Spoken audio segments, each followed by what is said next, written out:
We can start. Excuse me.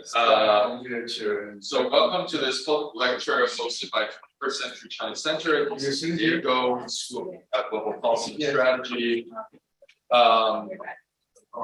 We, of course, at GPS, we care a great deal about China, and we have a master's program with tracks on China, and also a special master's program just on China studies. It's called the Masters of Chinese Economics and Political Affairs.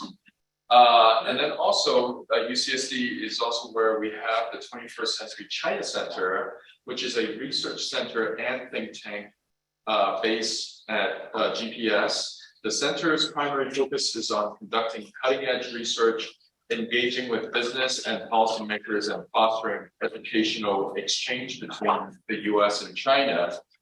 I am Victor Xi, for people who don't know. I'm the Hong Yulam Chair in China Pacific Relations at the School of Global Policy and Strategy, and the incoming director of the 21st Century China Center. Today, we're very happy to have Scott Kastner with us, who is the author of a new book called War and Peace in the Taiwan Strait. Hopefully peace instead of war, so we'll see what he says. Scott is a dear friend and a professor in the Department of Government and Government and Politics. Yeah, we all. Is everything at the University of Maryland, College Park. He graduated from Cornell University and received his PhD in political science from here, UCSD. Much of Scott's research focuses on the international politics of East Asia, and he teaches classes on international relations, U.S.-China relations, and international political economy. His books, of which there are many, include Political Conflict and Economic Independence Across the Taiwan Strait and Beyond, China's Strategic Multilateralism, Investing in Global Governance, which is jointly with his colleague Margaret Pearson and Chad Rector, and of course the new book War and Peace in the Taiwan Strait. So just a quick reminder that this is a hybrid meeting. So this lecture is going to be recorded. We will have some time for Q&A after the presentation. For those of you on Zoom, please use the Q&A box on the bottom of your screen to submit your questions. We will be, or Harry here, will be curating questions and consolidating them for Scott to answer. Anyway, please join me in welcoming Professor Kat. So it's great to be back here. I was walking around the campus the last couple of days and can't believe the degree which it's changed. Yeah, and it's been 20 years since I graduated from New Zealand, so I'm starting to feel okay, so the talk I want to give today is based on the new book that I have out, War and Peace in the Taiwan Strait. So it's basically a book that tries to kind of think through the prospects for the conflict and peace in the Taiwan Strait. So it wasn't that long ago, of course, that things seemed to be stabilizing in cross-strait relations, right? So go back to the Ma Ying-jeou administration from 2008 to 2016. And this was a period when we saw unprecedented détente in the China-Taiwan relationship, right? So we had regular meetings at increasingly high level, including this kind of unprecedented meeting from Ma and Chinese President Xi in Singapore in 2015. We had a raft of economic agreements and other agreements kind of dealing with different functional issues. And broadly speaking, there wasn't kind of as much kind of talk about the risk of war in the Taiwan Strait. And certainly in Washington, the Taiwan Strait really had kind of drifted to the back burner as people's attention kind of focused more on kind of other pressing issues like the North Korean nuclear issue, which no one seems to care that much about anymore, the Iranian nuclear issue. Okay, so this all came pretty dramatically in 2016 when Tsai Ing-wen of the Democratic Progressive Party won Taiwan's presidential election landslide. Democratic Progressive Party historically has been kind of the more pro-American party in Taiwan. And even though kind of Tsai is generally seen as being relatively moderate, especially in the United States in her approach to cross-strait relations, unlike her predecessor, Ma Ying-jeou, she's really kind of been unwilling to accommodate the PRC on kind of core sovereignty issues relating to the One China principle. And in particular, she's been unwilling to kind of embrace an immersion of kind of this idea that Taiwan should be kind of thought of as a part of China. And in turn, we've kind of seen the PRC kind of steadily ratchet up coercive pressure against Taiwan. The dialogue that we saw during the Ma Ying-jeou administration kind of came to a screeching halt. The PRC kind of made kind of a recognition of some version of the One China principle preconditioned for talks between the two sides. And since 2016, we've seen kind of Beijing kind of raise kind of diplomatic, economic, military pressure against Taiwan, picking up a number of Taiwan's allies, imposing some economic sanctions against Taiwan, and especially in recent years, really military pressure against Taiwan, such as the kind of frequent circumnavigation of the island with military aircraft, and then especially recently, kind of frequent incursions into Taiwan's declared air defense identification zone, and frequent kind of crossing of the midline of the Taiwan Strait with military aircraft. Okay, so this in turn has kind of led to, I think, a considerable amount of pessimism among analysts of the region about kind of prospects for conflict in the Taiwan Strait.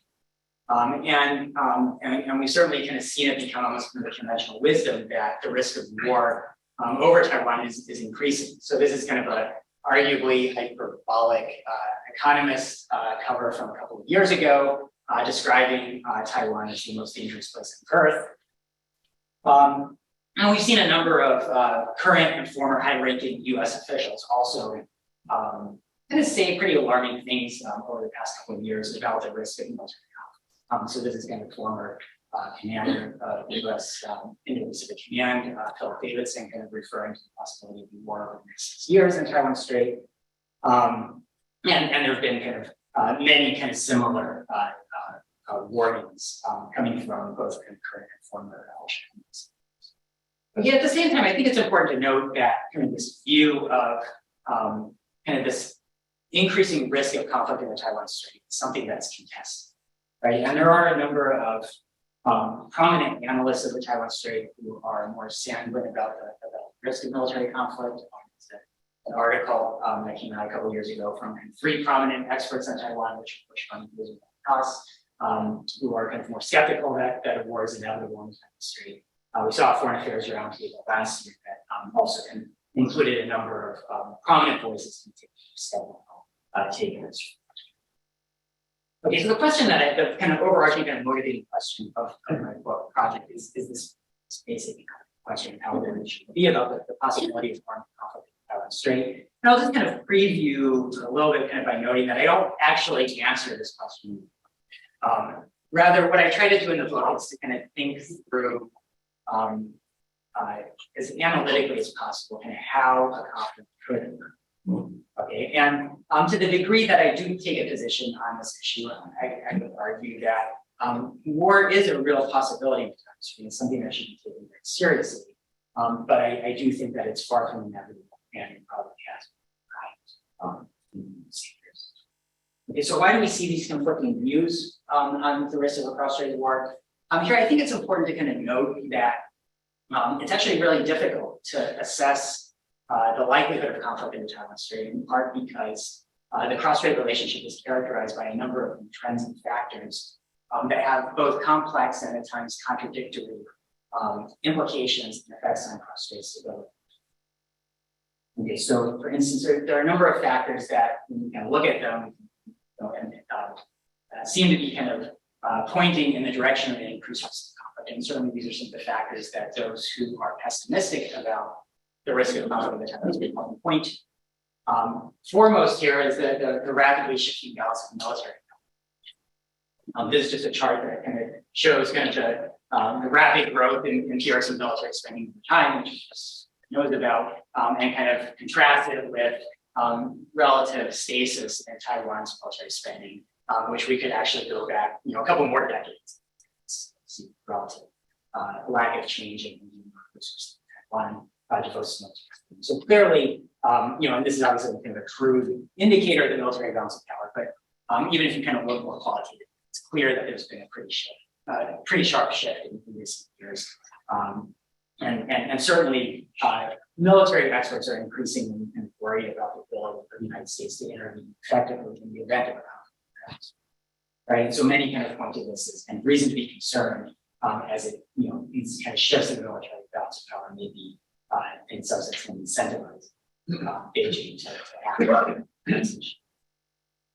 Is it better if I see those? I feel better with people finding a good time here. I apologize. Sorry, that's just my I was speaking to audience here. Okay, a second kind of broad set of factors that pessimists often point to is center on social political trends in Taiwan. Both kind of the fact that the Democratic Progressive Party has done quite well in recent presidential election cycles, but more broadly in societal trends that can suggest that in recent decades there's been really a shift in Taiwan identity and how people in Taiwan can self-identify. So this is just a chart that kind of shows the poll that's conducted in Taiwan on a regular basis, kind of going back to the early 1990s, which is asked individuals if they think of themselves as Chinese, Taiwanese, or both Chinese and Taiwanese. Right, so the green line here is the percentage of respondents who self-identify as solely Taiwanese, which is kind of emerged in the last 14 to 15 years as kind of a clear majority of respondents. Even as kind of the percentage that self-identify as solely Taiwanese, the blue line, has declined in the individual levels. And so again, this kind of may be reason for some pessimism. This points to concerns that we kind of see in the PRC about the long-term kind of feasibility of finding a peaceful settlement to the Taiwan issue. Some also argue that is there a problem? Okay. Some also point to the possibility that may be becoming less clear on the Taiwan issue, and sometimes point to some of the rhetoric that we've seen coming from Xi statements to the effect that the Taiwan issue isn't something that will pass on from generation to generation. And others point to kind of general kind of hawkishness in PRC public opinion on foreign policy issues. Right? So this is actually an article from another UCSD PhD, Jessica Chen Weiss, who in her research has kind of shown that the PRC public tends to be quite hawkish on foreign policy issues. Okay, so there's a number of kind of factors that pessimists in cost relations point to. Okay, but I think it's important to kind of note that there are other factors out there that kind of counter some of these factors. Right. So most important here, I think, is the sense of economic integration that we see across the Taiwan Strait, which had intensified even during times when the cross-strait relationship was quite tense, such as during the Chen Shui-bian administration in the early 2000s. And the two sides remain highly intertwined economically, despite recent tensions across the Taiwan Strait. And of course, China continues to be highly integrated with global markets and integrated with the United States as well. And this is something that arguably kind of gives rise to the reason for optimism, if for no other reason than a war, if it were to occur, would be incredibly costly. Again, and there's also kind of, when you start kind of digging around in terms of kind of public opinion in Taiwan and societal trends, it's more complicated than just, this kind of shift toward kind of a much more kind of Taiwan-centric identity. There are kind of indications that Taiwan is actually quite pragmatic on sovereignty-related issues. And so I kind of apologize for this, being kind of this mangle of kind of different lines here. But there's another survey that's conducted on a regular basis that basically asks individuals in Taiwan what their preferences are on final sovereignty issues, and it gives them kind of a range of options from unification as quick as possible to status quo for now, move toward unification later, status quo for now, make a decision later, status quo indefinitely, status quo for now, move toward independence later, and independence as soon as possible. And I think kind of the most important thing to note about this particular chart is that consistently the top two lines are respondents who don't take any clear position on final status issues. So they're people who kind of advocate for maintaining status quo indefinitely or maintaining the status quo for now and making a decision later. Okay, and those who kind of advocate for either immediate unification or a very small percentage of respondents. Okay, and so again, that kind of suggests that there is kind of a lot of pragmatism, and I think part of the reason why we see this trend is that that people worry about, for instance, the possibility that doing something dramatic like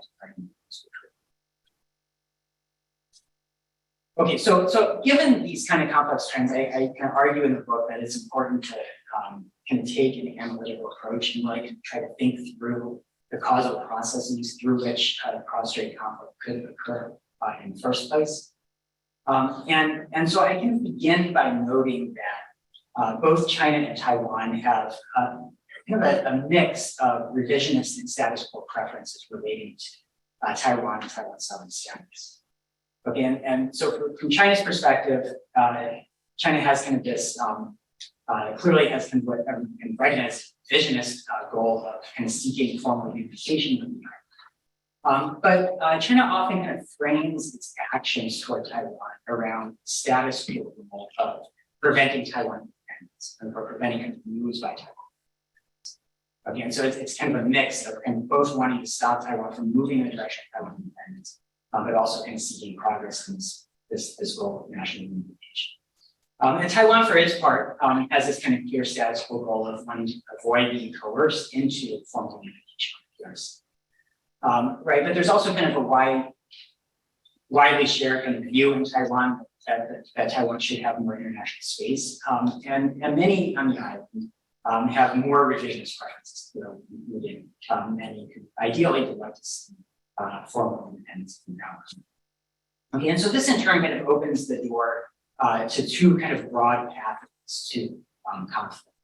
Okay, either kind of driven fundamentally by what we might term Taiwan revisionism, or a conflict kind of rooted in actual or potential efforts by the Taiwan government to formalize independence, which kind of effectively preclude unification as a viable future scenario.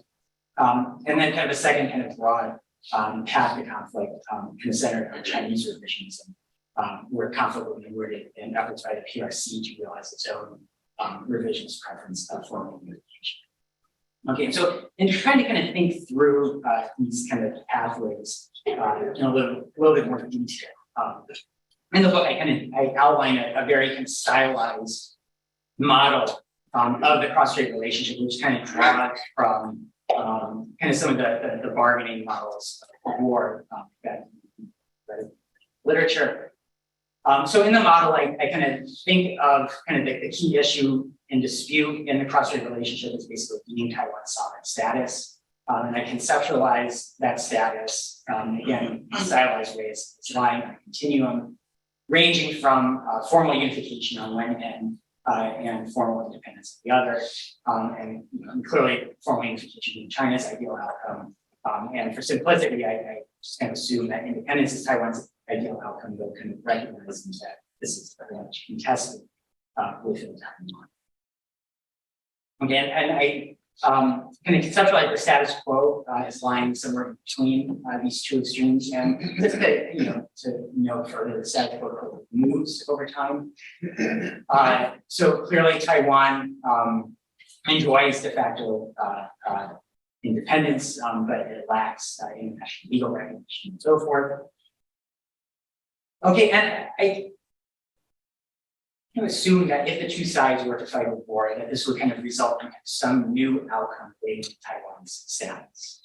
Okay, and here I just kind of arbitrarily put the war outcome to the left of the status quo. It doesn't really matter where you put it on the chart in terms of the logic arguments. And you can kind of think of the war outcome in a couple of ways. You can kind of think of it as if the two sides were to fight a conflict, this would be kind of the bargain that would emerge from the conflict. So in this scenario, Taiwan will kind of emerge with somewhat less status than it currently enjoys. Or you could think of it more as kind of probabilistic, right? So you can kind of think of it as the probability that the PRC prevails and imposes its preferred outcome of unification, right? And the higher that probability, the further to the left on the continuum.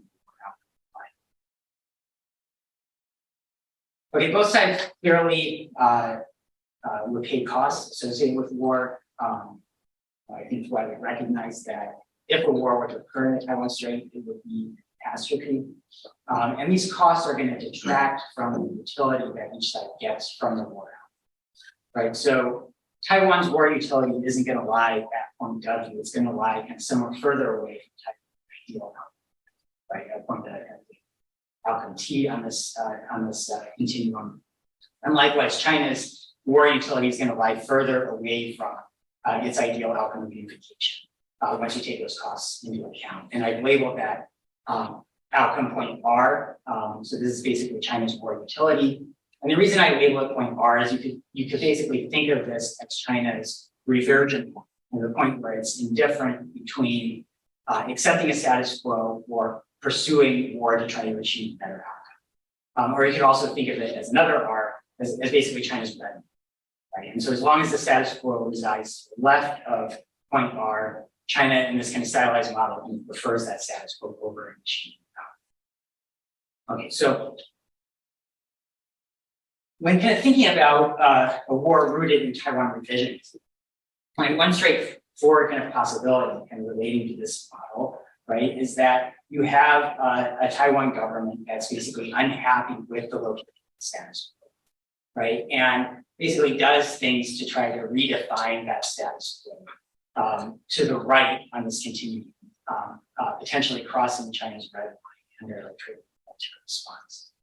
Again, this is I think arguably, when you kind of look back in the 90s during the Lee administration, the 2000s, China administration, analysts of the cross-strait relationship, when they kind of thought about how might a war occur in the Taiwan Strait, this is kind of the scenario that analysts typically had in mind. And they had this in mind because they were kind of observing a number of kind of concrete things that Taiwan governments were doing to try to redefine the status of the cross-strait relationship.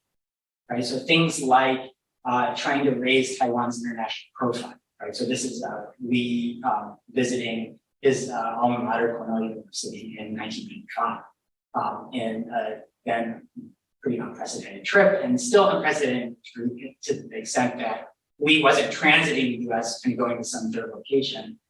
He was just going to come to the U.S. This is a trip that led to a prolonged crisis in the U.S.-China-Taiwan relationship that kind of culminated in PRC missile tests near Taiwan in early 1996, the U.S. decision to dispatch aircraft carrier battle groups. We also see this in kind of some of the statements that Taiwan presidents have made over time concerning Taiwan's status in the future of cross-strait relations. So we kind of steadily, I think, arguably can move away from embracing kind of a one China principle. And by late in his administration, he kind of outline kind of this formula where he kind of thought of the cross-strait relationship as state to state, or at least special state to state in nature. His successor, Chen Shui-bian, described the Taiwan Strait as being one in which each side of the Taiwan Strait is a separate country.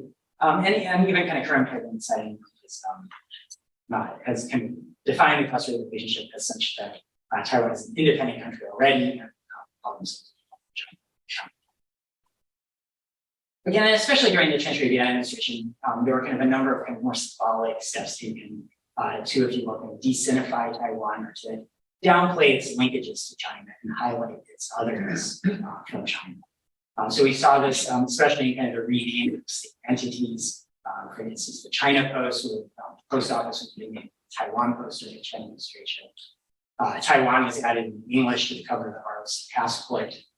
And there was kind of an effort to rethink the legacy of Chiang Kai-shek, whose, of course, great goal was to reestablish ROC authority over China. And so this is kind of a picture of what the Chiang Kai-shek Memorial Hall looked like in the beginning days of the China presidency. The lights had been turned off, and so he was sitting back there in the darkness. The honor guard had removed kites were hung from the ceiling and obscuring the statue, and big kind of placards were set up in the auditorium.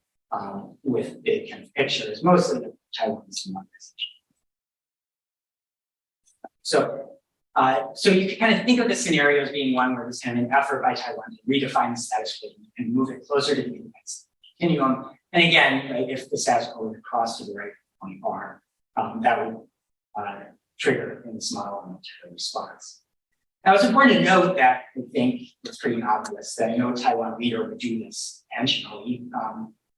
even in this kind of stylized model, the war outcome is not especially good from Taiwan's perspective, and I think this is pretty widely recognized in Taiwan. The danger or the problem here ultimately is an information problem, and it's that it's really hard to know where this reversion point is actually lies. Right, so the PRC has done a pretty good job of outlining things that would be beyond the pale. Right, and so I think it's pretty credibly signaled to Taiwan that a formal declaration of independence would trigger an response. The problem is that it's really hard to know in what short of dramatic step like that would trigger that sort of response. And it's difficult for the PRC to kind of communicate this sort of information credibly to Taiwan. Okay, still, I argue in the book that several factors have combined to kind of mitigate over the past 15 years or so the kind of the risks associated with this particular scenario, okay, which I see as kind of increasingly unlike this kind of scenario for cluster conflict. I mean, most importantly, the rapid shift in the military balance of power means that Taiwan's costs of conflict are getting unambiguous, right? And so this incentivizes caution in Taiwan, and I think that we see this in the Tsai administration. It means that it's I think that Taiwan government is going to recognize that it's dangerous even trying to kind of slice the salami too close to China's guidelines. And moreover, China's been quite good at using costless signals, I think, to communicate that major steps toward independence would trigger a response. And I don't think that policymakers really account for that. And finally, I think one other kind of important point that's worth emphasizing is that Taiwan already enjoys de facto. Right, and so what that means is that further gains on sovereignty issues are mostly intangible and symbolic. Okay, and so what that means is that in this world where Taiwan faces very large costs if a war were actually to erupt in the Taiwan Strait, right? It's risking these kind of very large concrete costs so that it could pursue mostly symbolic gains. And again, I think this incentivizes some level of caution. Okay, that said, in the book, I argue that there's kind of another version of a kind of a Taiwan revisionist scenario that's a little bit more pernicious, and I think a little bit more relevant for today. And it's one not so much rooted in kind of the possibility that a Taiwan government would explicitly kind of take steps that cross China's red lines, but rather it's rooted in fear within the PRC that Taiwan might be slipping away from it. Okay, and it's basically rooted in a number of trends that PRC analysts view as being unfavorable from China's standpoint. Okay, and these trends especially kind of center on domestic politics and social trends in Taiwan, right, such as some of the trends in identity that I noted earlier. And they also involve trends in the U.S.-Taiwan security relationship. Okay, and there's a lot of concern about deepening U.S.-Taiwan security ties, and what it would mean if these ties continue to deepen for the PRC's ability to maneuver Taiwan and coercively toward unification. Okay, and so there's, I think, kind of there's a fear, essentially, of kind of a closing window of opportunity, where if Beijing were to conclude that these trends are kind of moving in a direction that is going to make Taiwan kind of irrevocably not Chinese in the future, that Beijing might feel that has no choice but to act sooner rather than later. Okay, I note in the book, though, that there are some reasons still to kind of think that, again, this is not by any means an inevitable kind of scenario for conflict, right? Most importantly, there are other trends that give Beijing reason for optimism, including the shifting balance of military power in China. Right, so I don't think it's the case that analysts really perceive a closing window of opportunity in China. Okay, and moreover, it's important to note that unless Beijing is confident that it could actually militarily occupy Taiwan successfully, that use of military force is likely to reinforce the very trends that Beijing can most worries about in the Taiwan Strait, including kind of deep kind of suspicion for PRC motives among the Taiwan public, and skepticism about the desirability of unification as a goal. And it would probably intensify the urgency of U.S.-Taiwan security cooperation. Okay, so unless Beijing is confident that it could actually not only prevail but occupy Taiwan, use of military force is unlikely as kind of responsive to this kind of thing. Okay, and then I also kind of think quite a bit in the book about kind of the possibility of war rooted in PRC revisionism. And here I think it's kind of important to kind of begin by noting that some of the trends I noted earlier and suggest that most likely Beijing's war utility is improving as a consequence of the rapid shift in the military balance of power in the Taiwan Strait. And this both kind of increases the likelihood that the PRC will prevail, and also probably reduces Beijing's expected cost of this.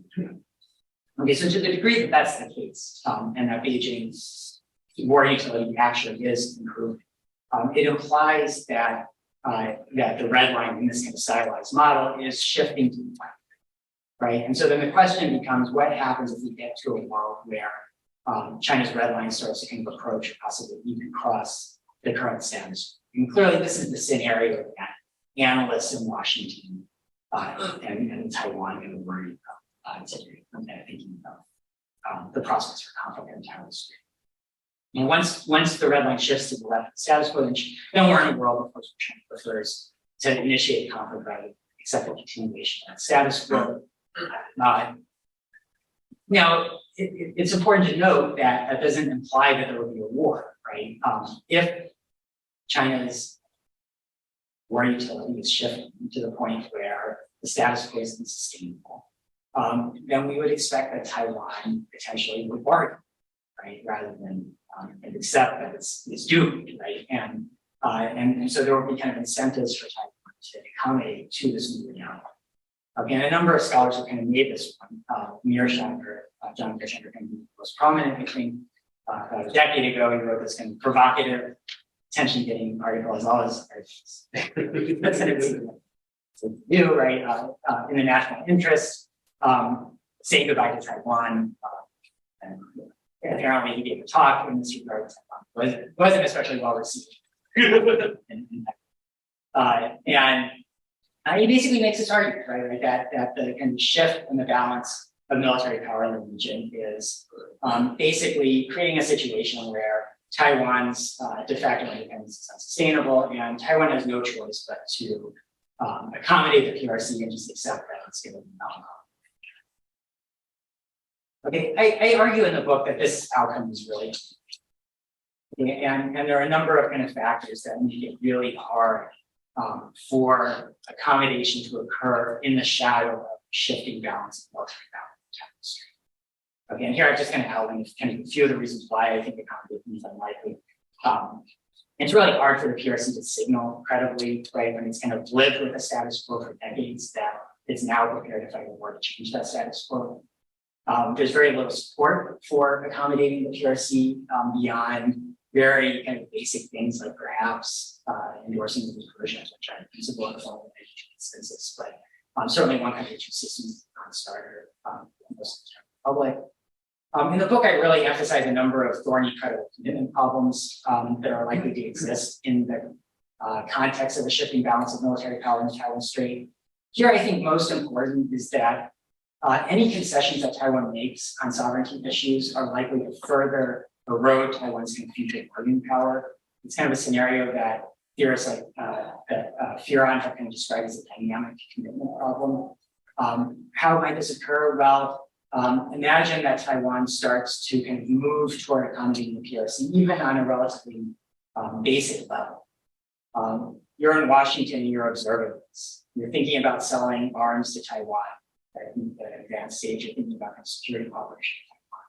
Right? You're probably not going to welcome Taiwan moving toward in an accommodating direction first. Right? And the more Taiwan seems to be moving in that direction, I think the more reluctance you're going to see in Washington to kind of cooperate extensively on security issues with Taiwan. And we saw this, some of this during the Mao administration. So after Mao was elected, right, Dana Rohrabacher, you're in Southern California, so they may ring a bell, right, from Orange County firebrand member of Congress, but he was one of the co-founders of the Taiwan Caucus in the House, and he kind of announced that he was going to leave the Taiwan Caucus, right? Because what's the point, right? Ma seems to be straight. And so certainly you can imagine that kind of a dynamic where kind of anything that kind of appears to be moving toward the convention and erode Taiwan's future bargaining power. And more broadly, people tend to be resistant to bargaining things they have. And it's worth noting here that the Taiwan public overwhelmingly views either Taiwan or the ROC as being stronger. Okay, so what's the implication of this? Well, if we get to a point where the PRC believes they could achieve unification using military force at acceptable cost, so if we get to kind of the point where China's red line is kind of pushed across the status quo, it will be really bad, and it's going to be really hard to find a peaceful way out of this situation, right? And so I believe that the kind of the key to avoiding conflict with Taiwan Strait ultimately is kind of avoiding getting to that point. Okay, and I think that there's kind of a widespread sense of this, but my qualm in kind of the current, or my concern about kind of the current nature of the debate about this in the United States is that overwhelmingly it's kind of conceptualized as kind of the way to avoid and getting to this point of China's red line crossing the status quo is to enhance regional deterrence, right? Basically to make it less likely that China will prevail in the conflict and raise the cost that China will pay in the military. I think that that's problematic because it's ignoring kind of some of the other things that can go into PRC calculations, including beliefs about the cost of war, and it kind of ignores kind of some of the other ways that those costs arise, right? And so I do worry that the intensification of rivalry in the U.S.-China relationship is actually potentially making a conflict more likely in Taiwan Strait by basically reducing China's state in a stable status. And so I'll just leave it at that, and I'm happy.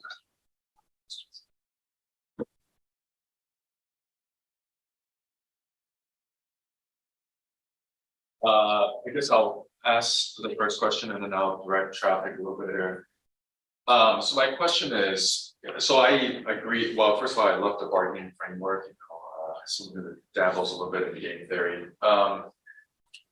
But is it too stark of a difference between like war and no war? So it seems like what the PRC is trying out is this kind of military coercion that is not exactly war, like blockading, most of the seas around Taiwan without a full blockade.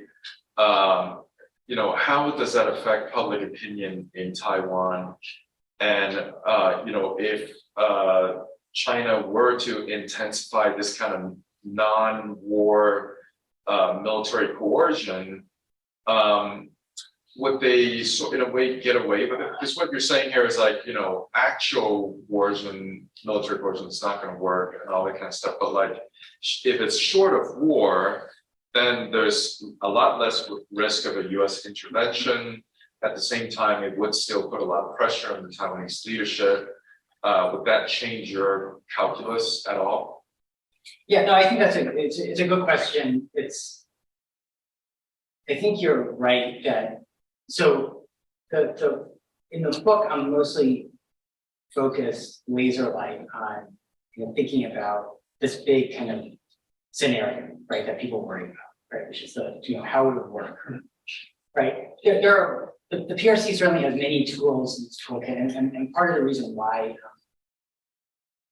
I view war as a real possibility, but I'm less alarmist about the possibility than some, right? Is that that the PRC has kind of a number of ways to kind of pressure and it's kind of demonstrated, right? And so it's not even the case that kind of war is kind of the only pathway to kind of coerce progress on sovereignty issues for the US, right? And we see this kind of in the ratcheting military economic.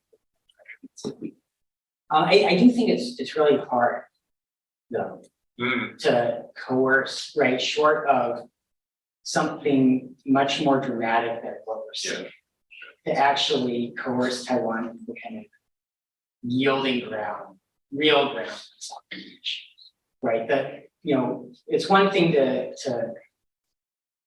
do a bunch of gray zone stuff, right? But that's that's not going to kind of change the facts on the ground in Taiwan, right? And so I think there's only so far that the PRC can get with this, So voters are not really reacting to. No, there is, and you could argue that one kind of way that this kind of potentially leads to change, right, is kind of a longer term kind of dynamic where a change is kind of used in Taiwan, right? It creates, maybe you could kind of argue that, and then one possible logic of this is to kind of create a sense of kind of inevitability in Taiwan, right?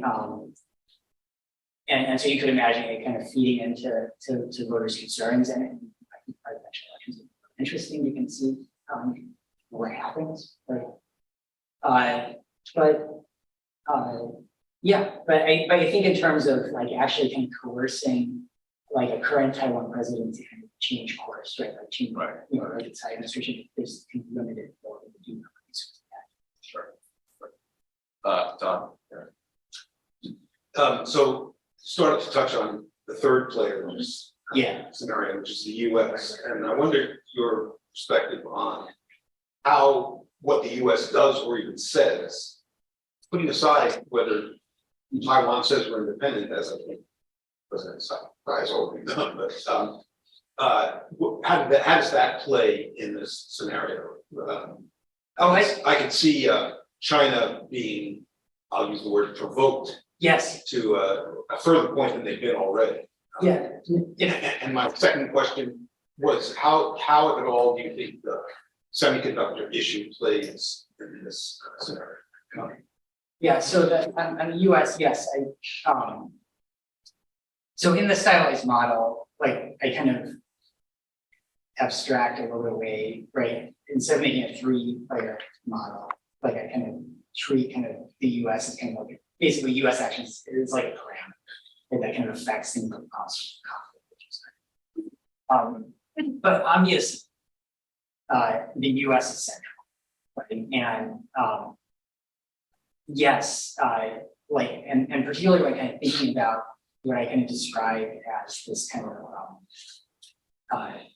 of pessimism in Beijing about kind of long-term trend in Taiwan Strait, right? This is kind of an overarching concern, right? About kind of both kind of deepening U.S.-Taiwan security cooperation, right? And there's a lot of concern about kind of the way that officials can talk about Taiwan, right? Including most obviously kind of Biden's statements on foreign agents about, that seem to suggest a kind of stronger engagement to Taiwan. And there's concern that this is essentially green light more revisionist actions in Taiwan. It's kind of it's making it easier for Taiwan to pursue what's framed as pro-independence, right? But it's what it's really doing is it's making it easier to kind of resist moving it all toward getting serious about Taiwan. So absolutely, it's huge. Semiconductors, I view this as being something that so my view is it's stabilizing, right? Because it's and you're talking like when you say semiconductor, are you talking about Taiwan's role in the production of semiconductors, or are you talking about like recent U.S. policy? Well, they're necessarily connected. Well, so I think that the fact that Taiwan is so central is a very much a stabilizing factor, right? Because it means that a war would be catastrophically costly, right? At least it would create really big shocks, right, for everyone, including for China. I think it's an interesting question to kind of think about what the long-term implications are of kind of any effort by the United States to kind of reduce kind of the importance of kind of Taiwan and China in terms of semiconductor supply chains. My guess is if you're kind of looking at this kind of from broader decoupling perspective, kind of coming back to kind of the last, I don't think that this is a good thing when kind of thinking about stability in the region, because I do think that decoupling reduces the stake that both the United States and China have in figuring out a way to avoid worst case scenarios. So I don't know. Harry? Yeah. A few questions from online. One was about asking how do you characterize the sort of trend of arms sales to Taiwan under the Biden administration, and what sort of obstacles there have been to that in the US? And another person wants to make a perspective on the Taiwan Relations Act of '79 and whether that provides what does that do for the relationships, the stabilizing force, is it a disruptive force by providing grounds for arms sales, that sort of. Yeah, so those are good questions. So I mean, I think that the TRA, a lot of it kind of depends. So I view it as broadly stabilizing because it indicates kind of some level of commitment, but it's also very ambiguous, right? And so there's a lot of room for interpretation, right? And it gives the US a lot of room to kind of make decisions about how to respond to conflict in Taiwan Strait based on kind of facts on the ground, right? And so I don't view it as kind of a huge constraint on the US, but I do view it as valuable in that it does kind of be, lay a market for kind of some continuous interests. Arms sales, yeah, and there's been kind of an uptick. I don't really have kind of strong. I don't really have anything kind of strong to say about remarking about the nature of these stuff. Pingwei? Thank you for the very wonderful talk about the expected cost of war and the way that lots of ways that we have to really think about the cost. But I kind of wonder whether you would like to elaborate a little bit more about the reassurance. What would be the substantial strategy for reassurance? And sorry. in whose terms? Yeah. So sorry, I kind of papered over that in talk. So this relates especially when kind of thinking about this second scenario that I described, where it's kind of PRC fears about long-term trends in the Taiwan Strait that can help drive an urgency to kind of act sooner rather than later. And so I do worry a lot that what we see in recent cross-strait relations is beginning to kind of, and US-China interactions over time, is beginning to kind of resemble a security dilemma. There's certainly kind of an action-reaction cycle going on where both the United States and China are kind of framing what they're doing as reacting to what the other side is doing, right? So again, China is not kind of framing what it's doing as putting pressure on Taiwan to return to the mother, right?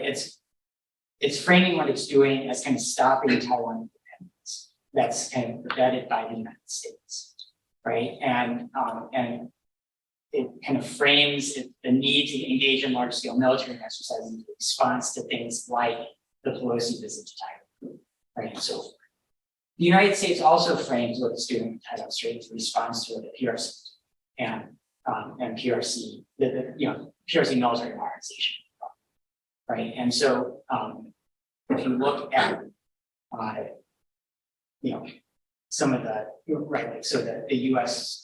China Commission, U.S. Economic and Security Review Commission puts out annual reports that can outline recommendations for U.S. policy for Taiwan.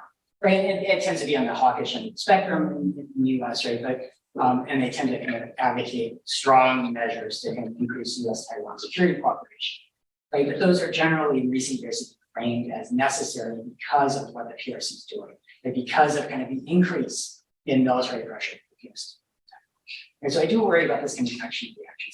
And so I think it's important for the U.S. not to just kind of focus on building up capabilities, increasing kind of ties with Taiwan. I think it's important, kind of coming back to the question I was asking initially about the US. It's important for the U.S. to kind of reassure China that it doesn't support Taiwan, right? And that this is actually still very much U.S. policy, right? And I think that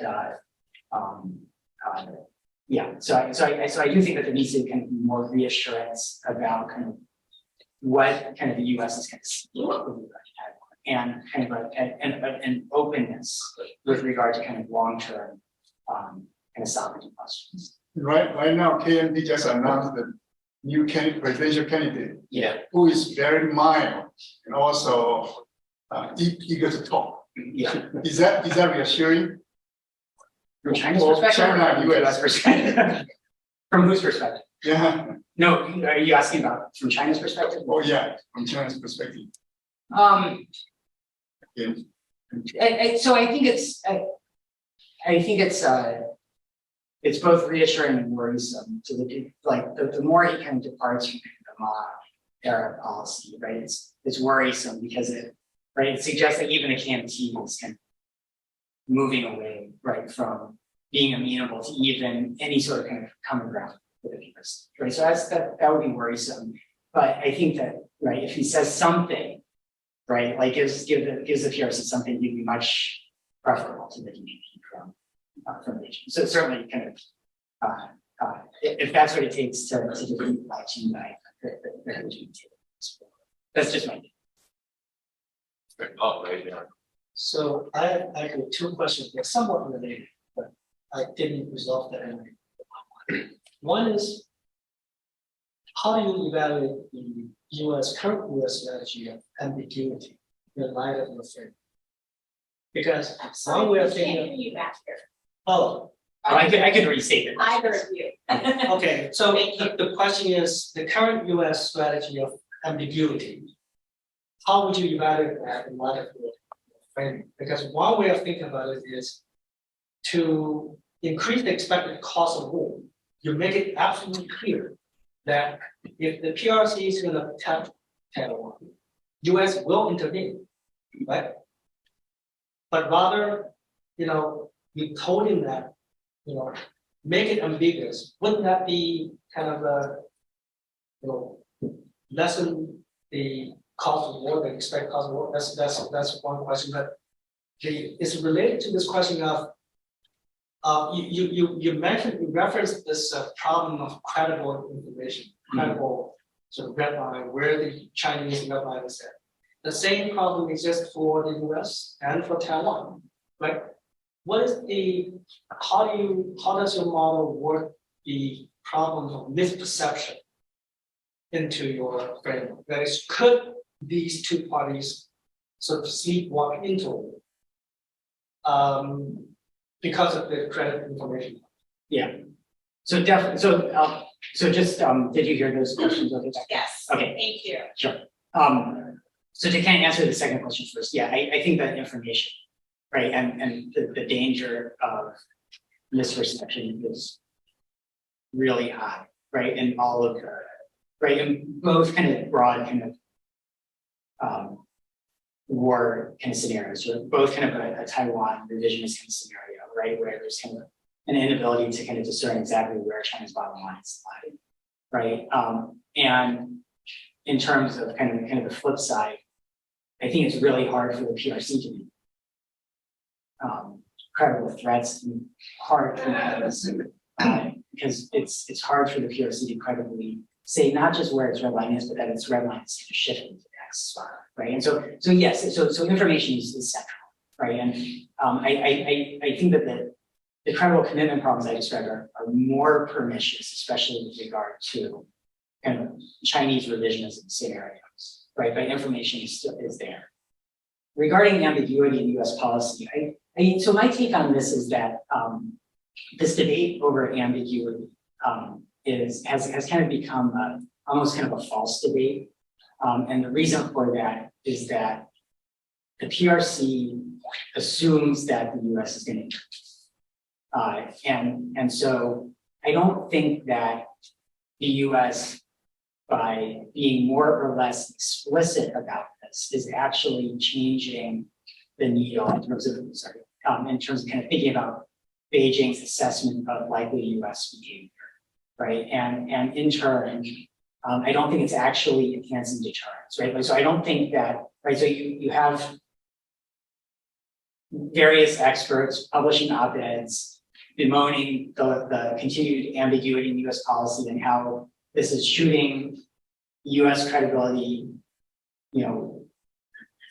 wherever, right? And consequently, right, it's emboldening China. Right? I just don't believe that because PRC doesn't believe this is not. What being more explicit does, though, is it needlessly antagonizes, right? So this kind of comes back to kind of reassurance. piece of this, right? I think it just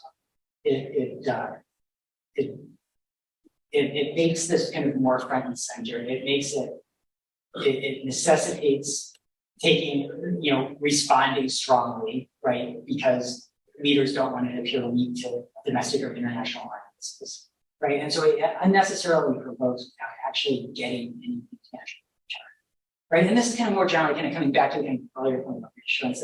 I do think that one kind of test for whether the U.S. is doing something that's helpful or harmful in its relationship with Taiwan, right? And I'm not unique, and others can be as well, right?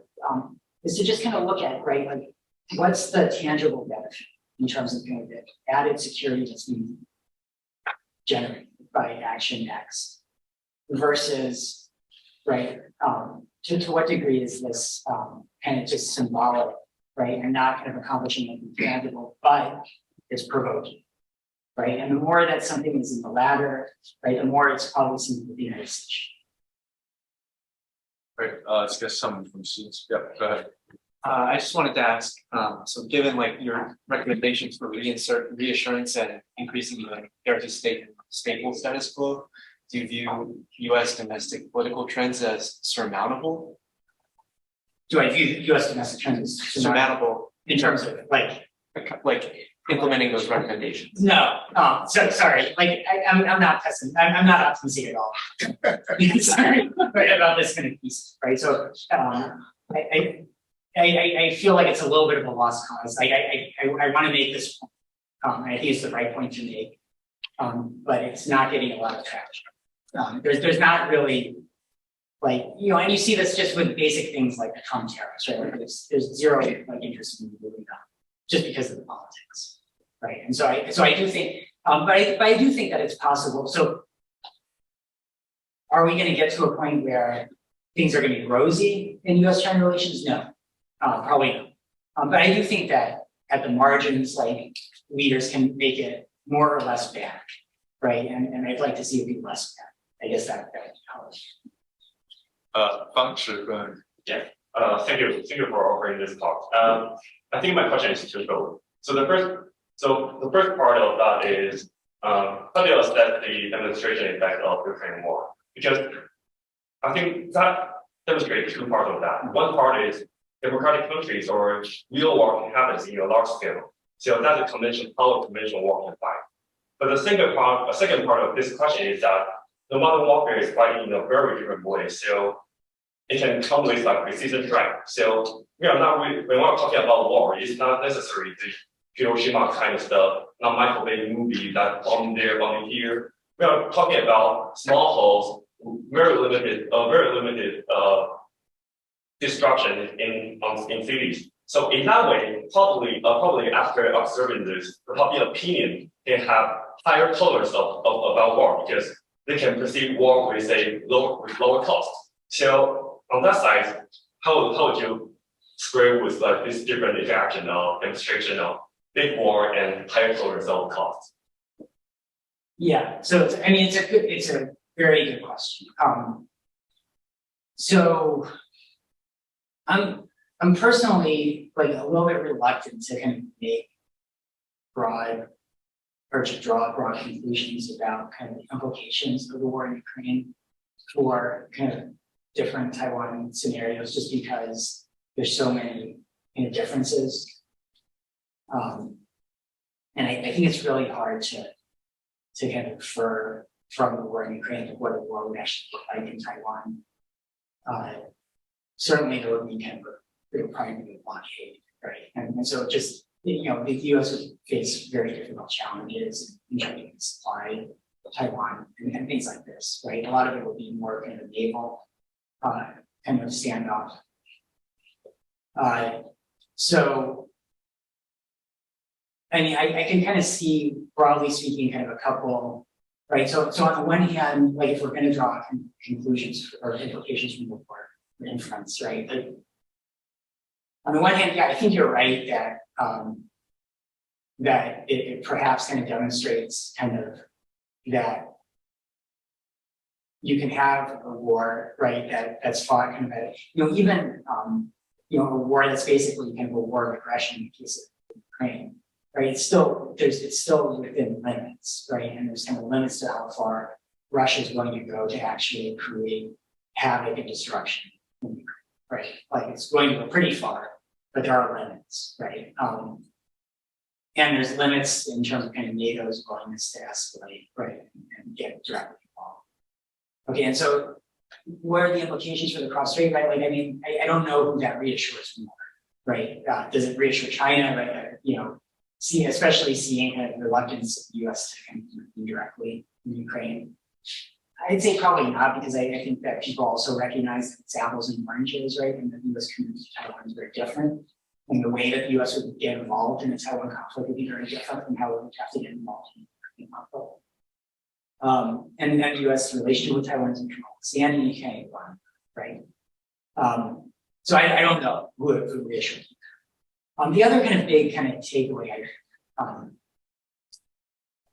is that, well, I don't know. Again, I think that, again, you could kind of look at kind of the strong response by the West in terms of kind of economic sanctions, right, against Russia as being, right, kind of sending potentially kind of a big kind of cautionary signal to China. On the other hand, you can say, well, Putin's still there, right? There's the sanctions are quite weak, right? And so maybe this can provide some assurance, right? So I don't know kind of what the and I think it's really hard to kind of make confident assessments. Anyway, we're out of time, unfortunately. Feel free to approach the speaker afterwards to ask him your question. This concludes our public lecture series for the spring quarter. We're going to return in the fall. But for those of you who are around in the summer, the first, I think, Susan Short lecture, the second Susan Short lecture on US-China relations will take place on July 27th. The lecture is going to feature Stephen Hadley, who is the former national security advisor under George Bush, and he will talk about his new book, The Foreign Policy George W. Bush Passed to Barack Obama. Anyway, thank you all for being here, and thank you to our speaker.